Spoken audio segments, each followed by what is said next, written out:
Bonjour à tous. Merci à tous de vous être connectés à ce webinaire sur la DataVis. N'hésitez pas à poser vos questions pendant cet événement. Nous nous ferons un plaisir d'y répondre après ce webinaire. Donc, nous sommes réunis aujourd'hui pour un webinaire autour d'un cas client autour de Biogarant qui a fait le plaisir d'être là avec nous aujourd'hui sur comment créer de la valeur à partir de Power BI sur des données non structurées.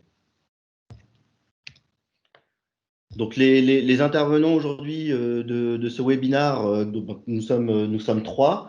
Donc, moi-même, je me présente, donc Raphaël Katabi, directeur de la BU BI chez Data Value Consulting et cofondateur du groupe. Je me présente à mon tour, Hervé Burel, donc je travaille chez Biogarant depuis un peu plus de 3 ans à la DSI et je suis responsable du pôle Data Management. Moi, je suis Salah Eddine Renimi, consultant senior en BI et actuellement en mission chez Biogarant en tant que tech lead sur le socle restitution de données et plus précisément sur l'outil de Microsoft Power BI.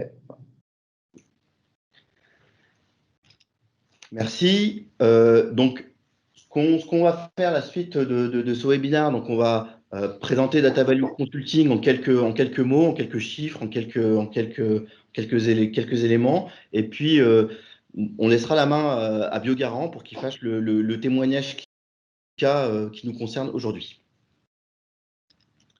Avant de présenter Data Value Consulting, j'aimerais revenir sur quelques constats et enjeux que nous voyons dans le contexte actuel que nous vivons.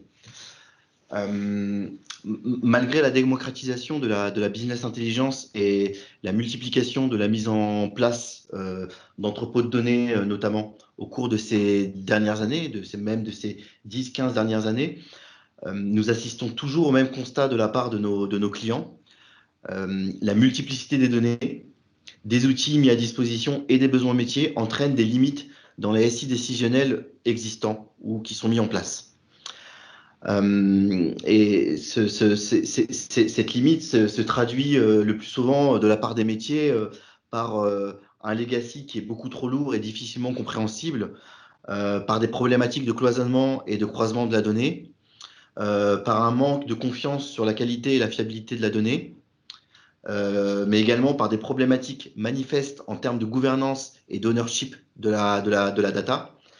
Et enfin, c'est là où est la plus grosse problématique, c'est que cela entraîne des freins à l'usage de cette donnée par les métiers pour satisfaire leurs besoins, qui est de plus en plus grandissant, et avec des timings de plus en plus serrés en termes de reporting. Du coup, face à ces premiers constats, nous avons également de nouveaux enjeux qui viennent bouleverser le monde de la data que nous connaissions. Et ces enjeux sont accentués par la crise sanitaire que nous traversons actuellement. Je peux citer ainsi l'accentuation de la cloudification. Clairement, aujourd'hui, l'ensemble des directions des systèmes d'information se posent la question du passage de leur infrastructure on-premise vers le cloud. Azure, AWS et GCP, pour ne pas les citer, se partagent aujourd'hui le plus gros morceau de ce gâteau-là. Cette cloudification s'accompagne du coup par la sécurisation des infrastructures data. Nous assistons notamment à une accélération des demandes d'accréditation à la norme ISO 27001, qui est de plus en plus demandée par nos clients, et notamment côté secteur public, où on la retrouve dans presque tous les appels d'offres sur lesquels nous plaçons aujourd'hui. Un autre enjeu qui nous paraît aussi important chez Data Value, c'est la gouvernance de la donnée, qui est également devenu un enjeu très très important. Nous l'avons vécu avec la crise du Covid notamment, où par exemple la définition même du comptage du nombre de cas était polémique. En France par exemple, entre compter ou pas les personnes en EHPAD, la question se posait et chacun avait sa propre définition. Si je prends même l'exemple entre pays dans le monde, où la polémique avec la Chine qui ne comptait pas forcément comme les autres, le nombre de cas positifs était aussi très très polémique.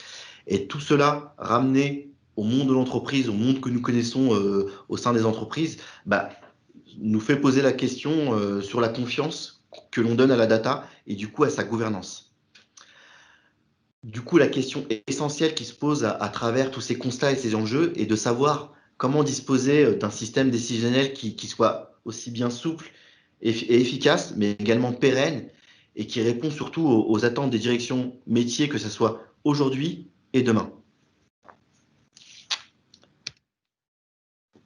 Aussi, pour répondre à ce questionnement et à ces enjeux, chez Data Value Consulting, nous avons découpé notre offre d'accompagnement de façon matricielle.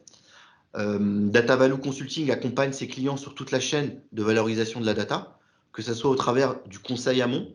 On peut citer par là la définition de roadmap BI, de l'accompagnement à la rédaction de cahiers des charges ou de spécifications générales, mais que ça soit aussi au travers du prisme de la conception, donc la rédaction de spécifications techniques, de dossiers d'architecture, de dossiers d'exploitation, ou que ce soit bien sûr notre cœur de métier qui est la réalisation, l'intégration en tant que telle, donc la mise en place de tous les traitements d'ingestion de la data.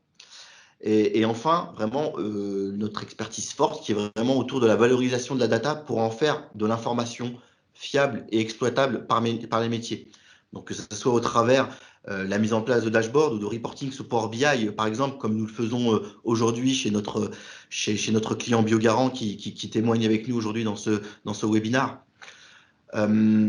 Et cette offre d'accompagnement de valorisation de la donnée se décline en fonction des enjeux et des besoins remontés par nos clients.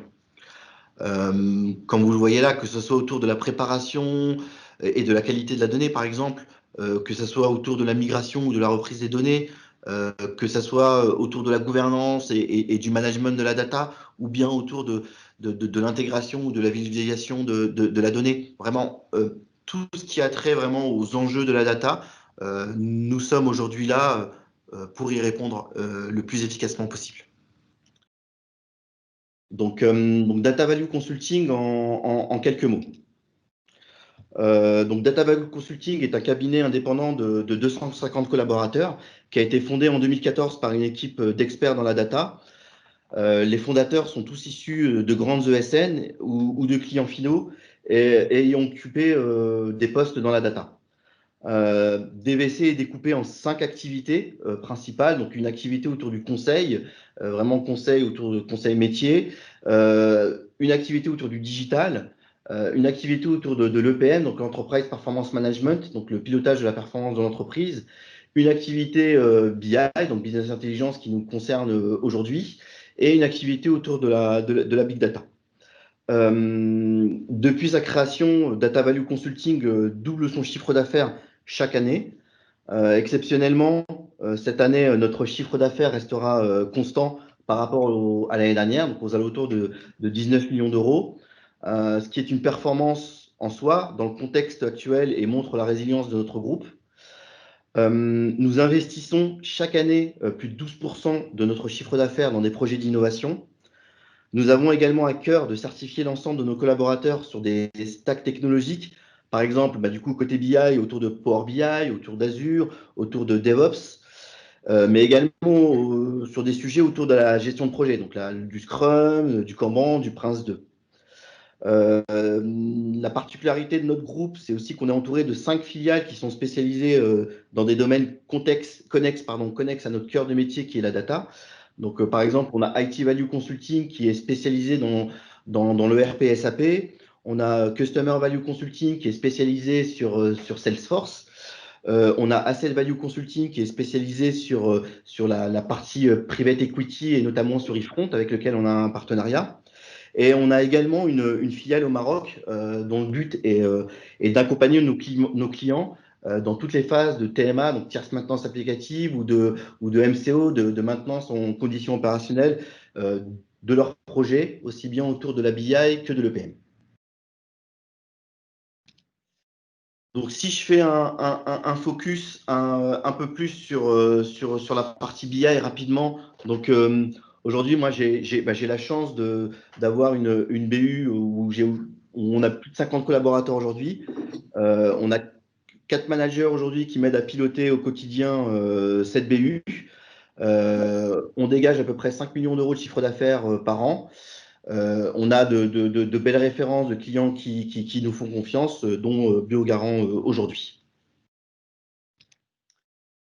Nos expertises technologiques, aujourd'hui, nous intervenons au sein de la BU sur plusieurs briques technologiques et notamment, on a une expertise forte sur toute la stack Microsoft BI et Power BI, dont nous sommes partenaires. Nous avons également de belles références et une expertise autour de Talend, dont nous sommes également partenaires. Également de SAP, notamment autour de HANA, mais également autour de nouveaux produits comme PAPM, qui est un outil de costing de SAP que nous mettons en place chez Covea notamment, de Tableau Software, etc. etc. Nous sommes également partenaires de ThoughtSpot, qui se définit un petit peu comme le Google de la data visualisation, avec lequel nous avons animé un webinaire il y a quelques semaines que je vous invite à écouter et réécouter pour ceux qui n'avaient pas pu s'y inscrire. Enfin, je vais présenter un dernier slide. Donc, sur ce dernier slide, et comme je le rappelais précédemment, nous avons à cœur de certifier tous nos collaborateurs. Aujourd'hui, on a plus de 25% de nos collaborateurs qui sont certifiés. Mon ambition est de faire en sorte que tout le monde soit certifié sur une ou plusieurs technologies particulières, mais également sur la gestion de projet, surtout sur l'agilité, comme la méthode Scrum qui se prête bien à nos métiers. La certification est un enjeu important chez DataValue car elle permet de faire profiter nos clients d'une expertise forte de la part de nos collaborateurs sur les sujets que nous traitons au quotidien. Voilà pour une présentation rapide de DataValue. Je vais laisser la main à BioGarant pour qu'ils nous présentent leur témoignage client. Merci Raphaël.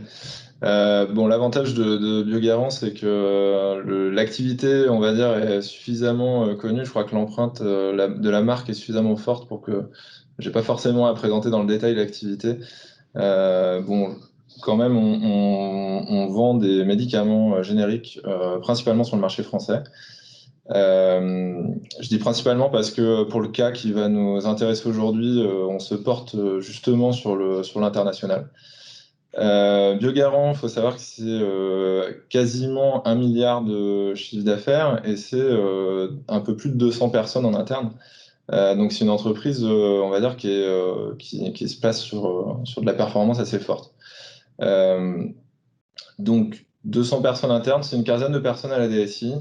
Et dans l'équipe data management que j'ai la chance d'animer, on est 3 internes en me comptant. Mais je me repose aussi sur des partenariats assez forts, dont le partenariat que j'ai pu développer avec DataValue Consulting, chez qui on a 2 personnes, dont Salah qui est avec moi. Aujourd'hui, je pense que tu peux passer à la slide suivante. Aujourd'hui, la problématique qu'on va présenter, elle est venue d'un besoin qui était, on va dire, trivial pour le métier, mais qui malheureusement, dans un système d'information qui peut être un peu complexe, est parfois difficile à répondre avec les outils institutionnels. On est venu outiller finalement une partie de l'activité qui jusque-là n'était pas dans le corps modèle, on va dire, de l'entreprise. Le corps modèle de l'entreprise, c'est l'activité Générique France. Et là, en fait, c'est là le petit groupe, la petite cellule internationale qui est venue toquer à notre porte en disant on fait pas mal d'activités là à l'extérieur, on commence à avoir besoin de la piloter. Est-ce que vous pourriez dégainer une solution assez rapidement qui nous permettrait de gagner un peu de temps, d'être un peu plus opérationnel. Dégainer des grosses solutions institutionnelles sur le cœur de l'activité, c'est facile, on sait faire. Sur les plus petites activités, faire vite et en même temps bien, voilà, c'était aussi un petit challenge qu'on a pris. D'autant que là, il s'agissait d'aller récolter de l'information sur de la donnée qui n'était pas encore tout à fait structurée. donc des sites extranet de grossistes. Donc je vous raconte pas un peu tout le business model qu'il y a derrière, mais en gros, si je dois décrire en gros le cas d'usage, l'idée c'était d'aller consolider différentes informations récupérées de vente, récupérées sur des sites de grossistes qu'on pilote, et les consolider à l'intérieur d'un même dashboard. L'objectif pour l'international, c'était au lieu de passer X jours par mois à faire des extractions à la main ou remplir à la main des fichiers Excel dans le but de produire un dashboard d'activité consolidé, automatiser tout ça et en faire quelque chose et de rapide à exécuter. Donc le gros enjeu qu'on a eu à ce moment-là, c'est de se dire la restitution, on sait faire. On avait déjà commencé à travailler avec Salah sur la partie Power BI, donc on peut dire que côté Biogarant, on montait bien en compétence dessus. La partie où on pêchait peut-être un peu plus, c'est la partie acquisition de ces données-là. Et là, on s'est dit qu'il y avait une opportunité de faire quelque chose sur des technos dont on entendait parler, sur lesquels on n'était pas forcément trop allé. Et donc là, en parlant un peu de notre cas métier, Data Value a eu, on va dire, la bonne idée, puis la bonne façon de réagir, puisqu'ils nous ont proposé tout de suite la bonne personne avec la bonne techno pour venir compléter un peu le petit arsenal qu'on allait déployer autour de ça, et toujours dans le bon timing, finalement, en respectant bien l'impératif de temps de livraison. Donc, je crois que du coup, tu peux passer à l'architecture technique, à l'objectif technique. D'accord, donc en fait, je vais juste pour compléter un peu ce que Hervé vient de décrire. En fait, on est parti d'un besoin qui était assez clair du côté métier. Donc en fait, si je peux décrire un peu le schéma standard ou la procédure existante. Donc en fait, c'était un travail manuel que le métier réalisait chaque jour, ou bien à chaque besoin d'analyse de données. En fait, je vais le résumer en 3 étapes. La première, c'est qu'il se connectait sur chaque site extranet manuellement. Il renseignait l'utilisateur et le mot de passe, et ensuite, il faisait des extractions manuelles des fichiers CSV, et ensuite, il consolidait tous ces fichiers-là dans un seul fichier afin de mettre en place, on va dire, des analyses de données, des tableaux, des KPI. Donc, c'est pour des fins d'analyse. Voilà.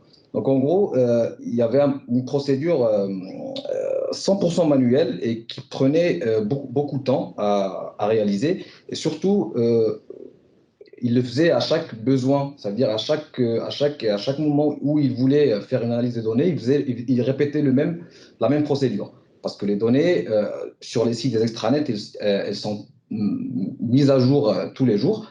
Donc, ils étaient obligés de se connecter à chaque fois pour récupérer ces données-là.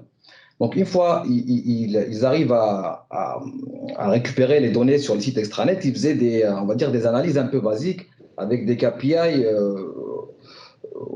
plus génériques, on va dire. C'est des KPI un peu basiques sur des tableaux simples sur Excel. Voilà. Donc, nous, face à ce besoin-là, donc on a fait un peu l'étude du besoin. Et on s'est rendu compte qu'on était face à 2 problématiques, on va dire, ou un problème majeur, c'est comment on va récupérer ces données-là.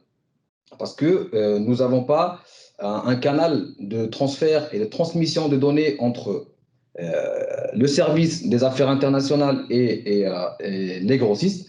Donc, on n'a pas des API ou bien des web services qui permettent de transmettre ces données-là à partir de ces grossistes vers les affaires internationales pour qu'ils puissent faire on va dire leurs analyses. Et deuxièmement, on n'avait pas du tout accès à leur base de données. Donc, en fait, toutes les portes, on va dire, étaient fermées concernant la connexion et le transfert des données entre nous et les grossistes. Petite parenthèse, du coup, pour compléter, il faut savoir que les grossistes, ça représente parfois des petits acteurs, et en tout cas, ils ne sont pas du tout forcément organisés en termes de DSI. Oui. Donc voilà, ils proposent un service, on va dire sur étagère, en l'occurrence, c'était le site web, c'est à prendre ou à laisser. Il n'est pas question de le faire évoluer pour mettre en place des chaînes de traitement juste automatisées. C'est exactement ça. Donc, et pour suivre un peu, donc du coup, on a proposé une solution qui est qui est assez connu dans le domaine de la BI, de la Big Data plutôt, excusez-moi, et qui s'appelle le web scrapping. Donc, en fait, c'est une solution qui consiste à... c'est une technique, on va dire, de programmation qui consiste à se connecter à des sites web et à de faire, on va dire, le scan des éléments ou du contenu d'un site web. Et là, forcément, en fait, dans notre cas, en fait, les sites extranet, c'est des sites web, donc on pouvait le faire. Du coup, on a proposé cette technique-là qui consiste à se connecter automatiquement sur chaque site extranet, de scanner le site extranet, de récupérer les données qui sont à l'intérieur et de les organiser dans des fichiers CSV qui seront par la suite déposés dans des environnements ou bien dans des dossiers qui sont partagés et qui sont accessibles par l'équipe des affaires internationales. Ensuite, en fait, vous allez peut-être me demander comment en fait, la procédure, comment l'enchaînement se fait depuis, on va dire, le process de la récupération des données vers l'analyse.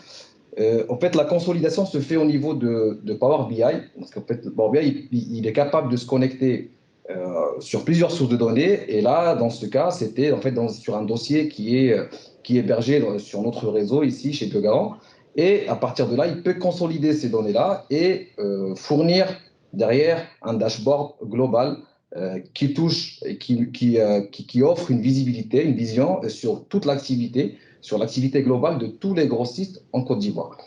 Donc, ce dashboard-là, ou bien ce processus, tout ce process-là, il nous a fait gagner beaucoup de choses. Donc d'abord, en fait, on est vu que les scripts de scrapping, en fait, ils se lancent tous les jours. En fait, on les a programmés avec un processus d'automatisation qui leur permet de se déclencher tous les jours et d'aller chercher sur les sites extranet et les déposer dans des dossiers. Et à partir de là, en fait, on peut avoir, on va dire, un accès aux données en temps quasi réel. C'est-à-dire que les données qu'on a à disposition, elles sont tout le temps à jour et elles sont tout le temps exploitables, que ce soit directement dans les fichiers qui ont été récupérés ou bien d'une manière plus visuelle sur le dashboard qui a été développé. Donc voilà, en fait, c'est pour résumer un peu le schéma. Donc, j'ai parlé un peu de, voilà, c'est comme vous voyez en fait à gauche, donc il y a les 3 sites extranet.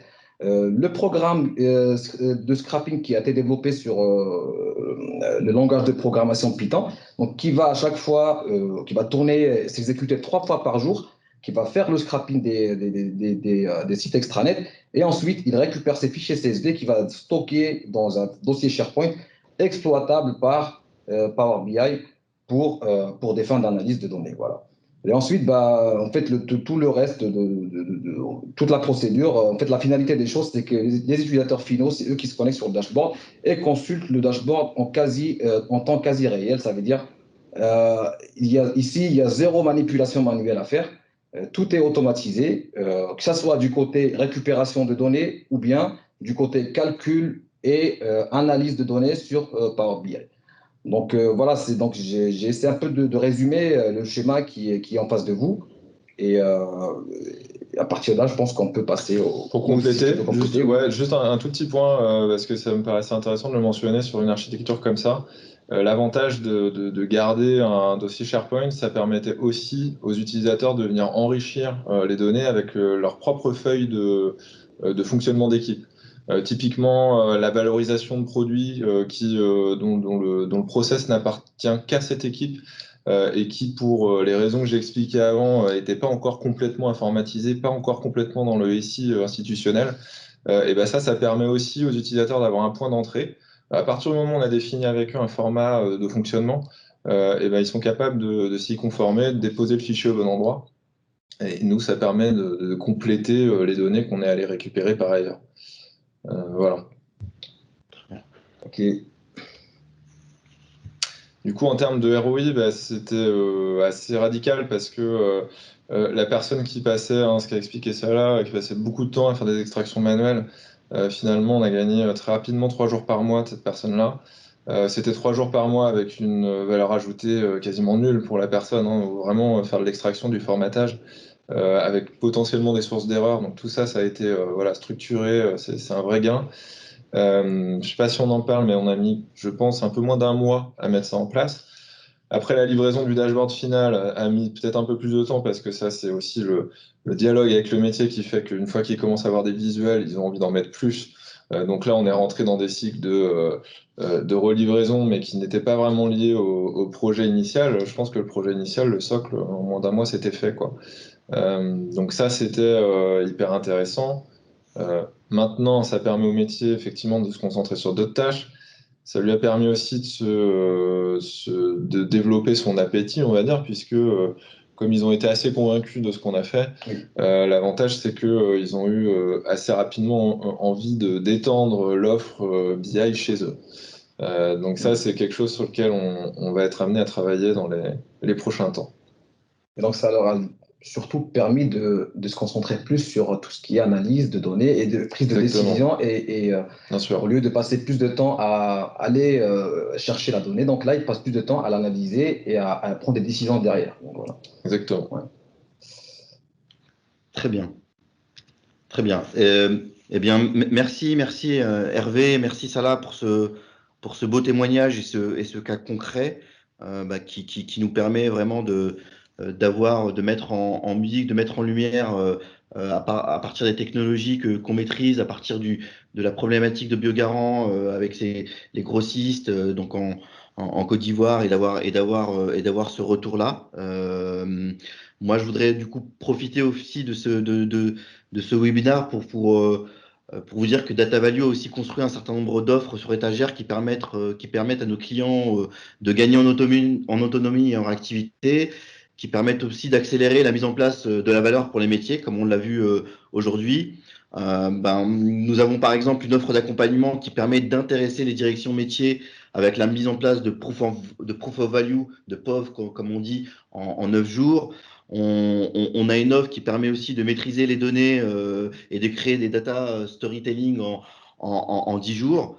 Donc voilà, donc, toutes ces offres-là seront présentées lors de webinars qu'on organisera très prochainement. Donc nous serions heureux de vous y retrouver. D'ici là, nous vous souhaitons à tous une bonne journée. Encore merci à Biogarant pour ce témoignage. Merci Hervé, merci Salah pour votre disponibilité. Et puis je vous dis à très bientôt. Au revoir tout le monde. Au revoir. Merci pour l'invitation. Au revoir. Merci.